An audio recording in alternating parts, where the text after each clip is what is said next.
Emerald City of Oz. Invasion. The Elf King and his terrible allies sat at the banquet table until midnight. They drank ale and ate dried bread. Water was scarce here, so they all ended up drinking far too much ale. There was much quarreling between the Grollywogs and the Phantasms, and one of the Whimsies got angry at General Guff and choked him until he nearly stopped breathing. No one was seriously hurt, but it was a wild and crazy time, with much fighting and general hooliganism. The Elf King was relieved when the clock struck 12 and they all sprang up and seized their weapons and started marching down the long dusty tunnel. Invasion was what these crazy characters lived for.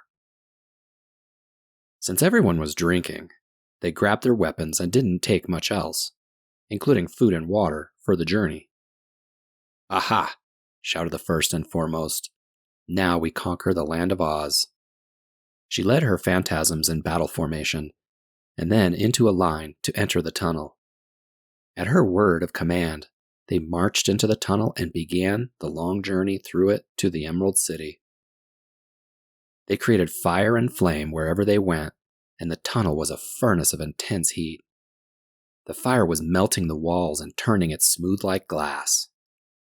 The first and foremost planned to take all the treasures in Oz for herself, and then kill all who could be killed and enslave the rest. She was going to destroy and lay waste to the whole country, and afterward to conquer and enslave the elves, the Grollywogs, and the Whimsies. She was confident her power was sufficient to achieve all of these things easily. She howled and changed from her black skin suit and her bat wings into a half-man, half-bear, and roared again so loud the walls rumbled. Her army followed with a charging roar, and they packed into the tunnel, barely moving forward. The air was clogged with fire, dust, and sweat. It would be a long march. Their thirst would be for much more than vengeance. Next, the giant Grollywogs howled and roared, and they gathered in a disarray to enter the tunnel. They carried sharp, heavy, and devastating weapons designed to smash, cut, and destroy their enemies in hand-to-hand combat. They all wore chainmail designed to prevent the sharpest of weapons from entering.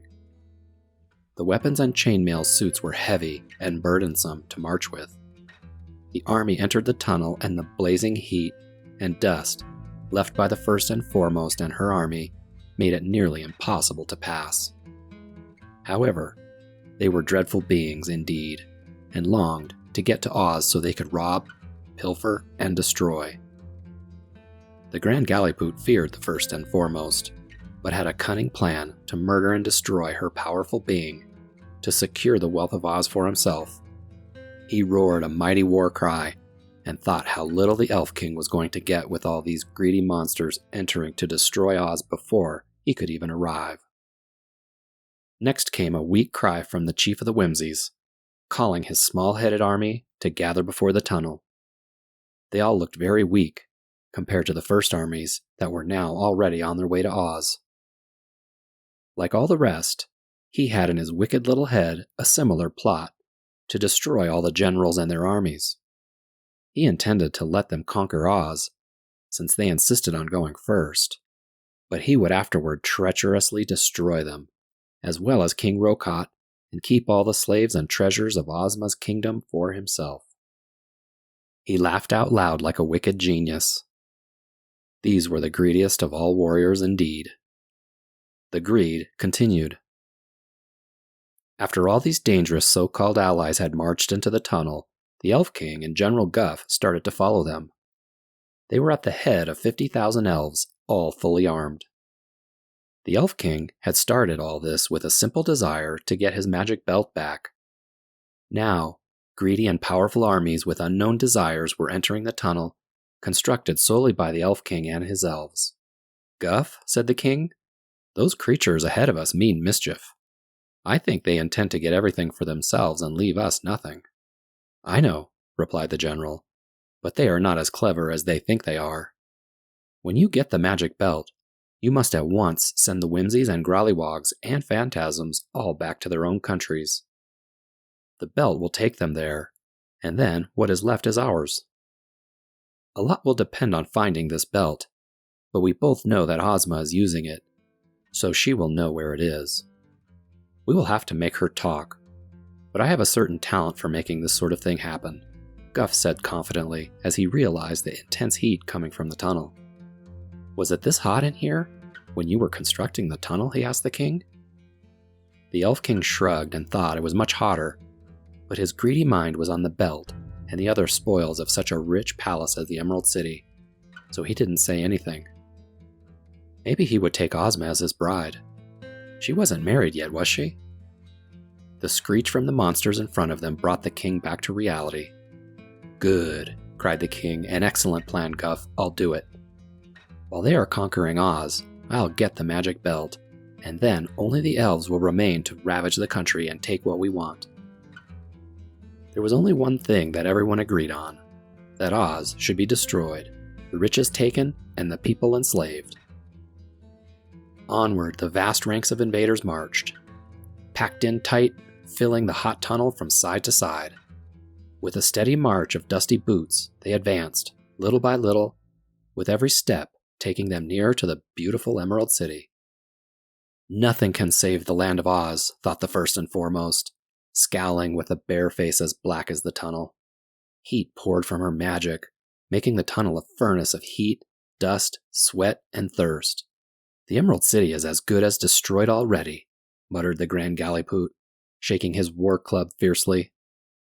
In a few hours, Oz will be a desert, said the chief of the Whimsies, with another evil genius laugh. Guff, remarked the Elf King to his general, at last, my vengeance on Ozma of Oz and her people is about to be accomplished. You are right, declared the general. Ozma will be our slave. All will be ours. The first and foremost, out in front of the grand mob of warriors, was now nearing the Emerald City. She began to cough and sneeze in the heat of the tunnel. This tunnel is full of dust, she growled angrily. I'll punish that Elf King for not cleaning the tunnel before we arrived. My throat and eyes are getting full of dust, and I can barely breathe. I'm so dry and parched I might die of thirst. The Grand Gallipoot was coughing too, and his throat was parched and dry. What a dusty place, he cried. I'll be glad when we reach Oz where we can get a drink. Who has water? Asked the Whimsy Chief, gasping and choking. But none of his followers carried a drop of water. They had all started the journey in a drunken stupor, and none brought supplies other than weapons. They tried to move faster to get through the dusty tunnel to the land of Oz, where they could quench their thirst. Where did all this dust and heat come from? Demanded General Guff, trying hard to swallow but finding his throat so dry he couldn't. None had planned for such an awful and difficult journey. They all thought it would go quick. With the dust and the heat from the magic armies, it was nearly unbearable. I don't know, answered the Elf King. I've been in the tunnel every day while it was being built, but I never noticed any dust before. And it has never been hot down here. The heat from the first and foremost was never here when we worked.